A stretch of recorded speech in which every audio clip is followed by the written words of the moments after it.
masiva, sino que tenía que ir a hacerlo una a una. Y ya ahora en la 253 te permite bajar todo el paquete de actividades por tu grupo y poder hacer la calificación. No, I'm happy to hear that one because we're already working on that. As I said, we spent 6 weeks on the gradebook now, which is a very long time for all of us to be working on one thing. So I think the new gradebook will make a lot of people happy. Yeah, but that's been waiting for a while.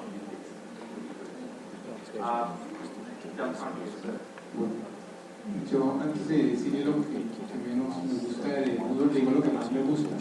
La doble O de Moodle, que es la programación orientada a objetos. Es lo que más me gusta. Lo que menos me gusta de Moodle, que me lo han expresado los docentes, ahora no me conoce, trabajo con médicos, es la curva de aprendizaje en la parte pedagógica a la parte tecnológica. Siempre se quejan de que es complicado aprender la mecánica, para lo cual en un futuro Moodle debería pensar es cómo hacerlo más hacia el usuario final que a la máquina, para que la herramienta se convierta en algo fácil, intuitivo y de fácil comprensión. Yeah, I agree. This, some of the things, I mean, I'm aware of that one too. There is a need for training still. Teachers to learn. That can be a training course, face-to-face course, somebody showing you to them. But I think it's essential that teachers experience Moodle first as a student. It's hard to teach with Moodle well unless you've actually been a student. You need to, and there's no way you can teach someone this by telling them. They need to experience what it's like for a teacher to move activities around. They need to experience what it's like to get mail from forums. They need to experience the whole process, all the activities, every one of them. And only then can you teach, I think, really well, because you're aware of what students are experiencing. But there is one other development that's happening that might be very interesting here, is Michelle Moore, who's a long-time friend of Moodle, is currently doing a PhD in the UK.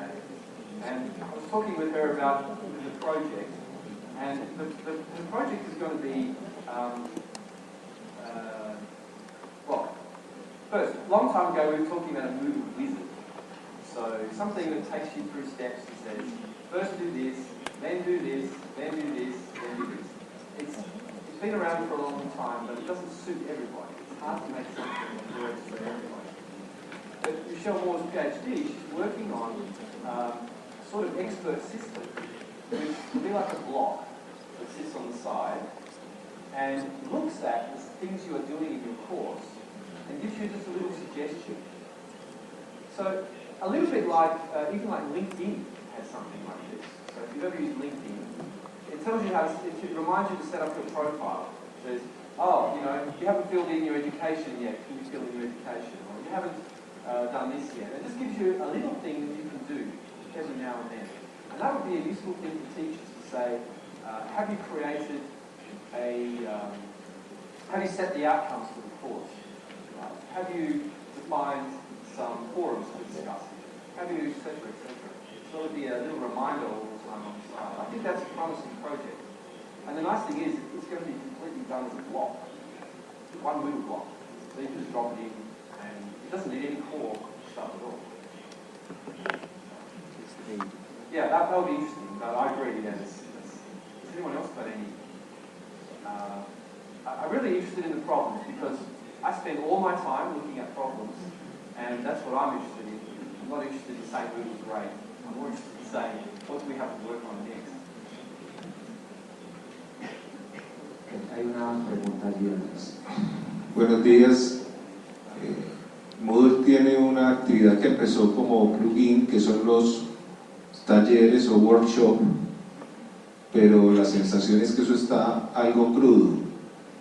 En particular, hay ciertos problemas, como por ejemplo no permite descargar los archivos en bloques, sino hay que hacerlos uno a uno, cuando se hacen revisiones por pares, no es posible que el par suba la revisión con los comentarios en el mismo archivo. Es decir, por ejemplo, él coge un PDF, lo revisa, pone los comentarios ahí, pero no es posible subirlo, entonces hay que hacerle unos maromas y ponerlo a que lo suban a Google Drive y pongan el enlace y todo eso para poder compartir las versiones revisadas.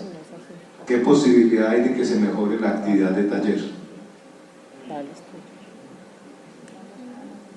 Yeah, actually I used the workshop the other day, first time in a long time, and I think you can upload files back for review in the latest versions. What version of Moodle are you using?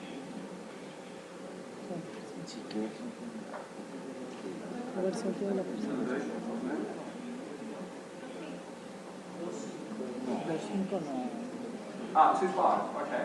That may already be fixed, but if not, see what you should do. So you've identified a good problem there. That you must get that into the Moodle tracker. Right. So we have a tracker, TRACKER, tracker.moodle.org. Yourself or someone else put that issue into the tracker and describe it. You can never assume that developers realize these gaps, right, these problems, because there's so many things that we don't. That particular issue, I think it's actually fixed. If it isn't, it really should be. What I would like to see actually is to bring the PDF annotation feature from the assignment module that we have in Moodle 2.6, bring that into the workshop as well. And it was designed with that in mind, but it hasn't been finished yet. So the annotation feature is when you can see a PDF on screen and you can put comments or lines and so on. Yeah. But yeah, currently the workshop is much more focused on the grades that you set. Because it does a lot of mathematics. There's a very complicated algorithm it uses to calculate the final grade for a particular student based on all the grades they got from other students. And that's the main focus of that module, not so much the comments that you might add to the topic. But I agree with you, it must be there. Martín. Acá. Muchos docentes en ocasiones tienen inconvenientes con el SCORM. Básicamente una aplicación pues permite integrar contenido. En ocasiones cuando se está trabajando con integrar actividades y que automáticamente se genere el reporte de notas, los docentes en este momento pues generan mucha inconsistencia, tienen inconvenientes. ¿Se ha pensado en agregar funcionalidades al SCORM para que sea mucho más sencillo?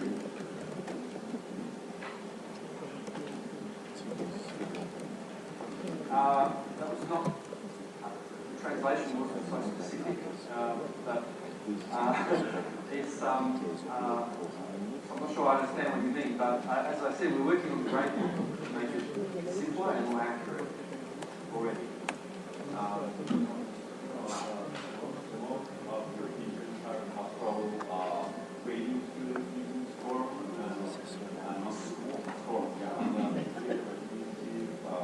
There's more functionality in Moodle, score related to the model. Well, so the grading of score is automatic anyway.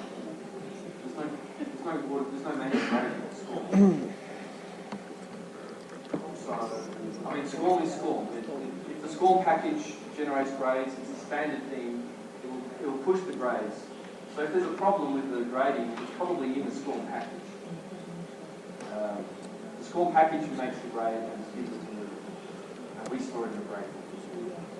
So I'm not sure if that's actually works.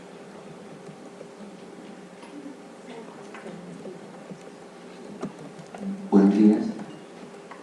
En la universidad donde yo laboro estamos trabajando en procesos de inclusión a personas sordas y ciegas. Frente a este aspecto, la versión 2.7, ¿qué herramientas o plugins o elementos me dan para facilitar el acceso a estas personas en procesos de formación. Gracias. So there's several levels here.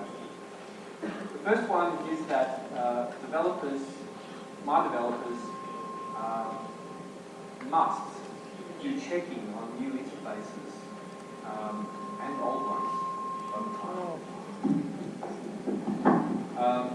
to make sure that the interfaces are working with screen readers primarily.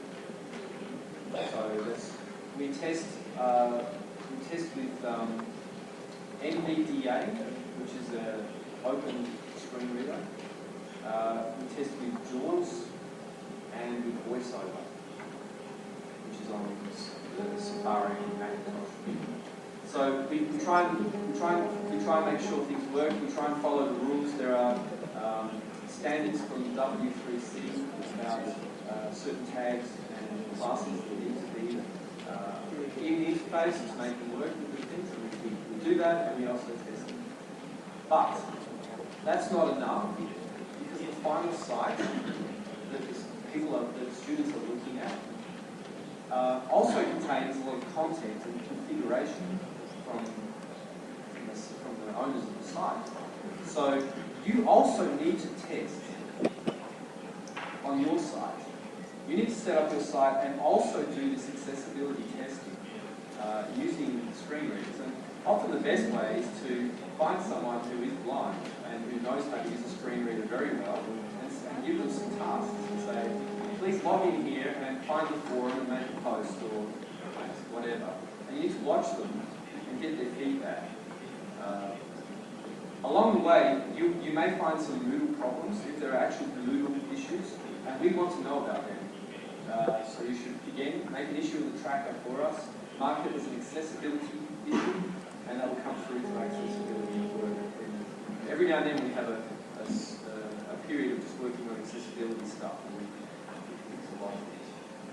But the other problems you will find will be in the content.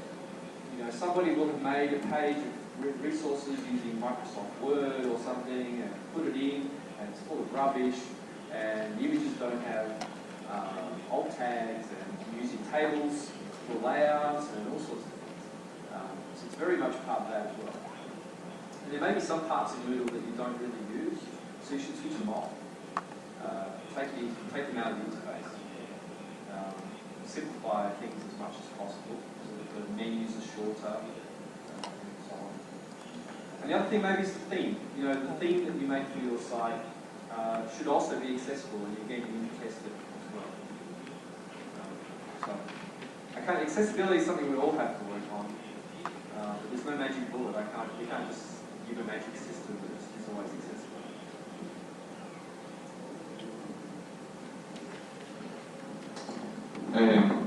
My question or my comments about the backups of the courses.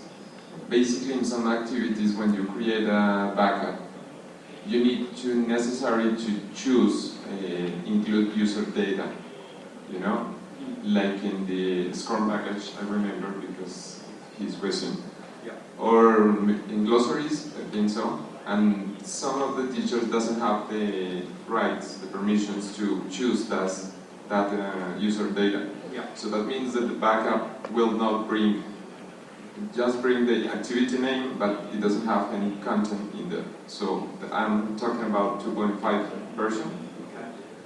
I don't know if the next version has something about that. And yeah. I have a second question. Yeah. Well, let's start with that one first. Okay. I hate the backup interface myself. It's horrible. We need to make a project on that soon to make that better. It's lots of weird looking screens that you go through. It's not good. However, in that process, there are complications because when you're saving user data, you also have to save the user accounts. Because the backup needs to know who the user is. You need to connect who wrote that piece of information. You have to save their user details. And there are privacy issues. If a teacher downloads that user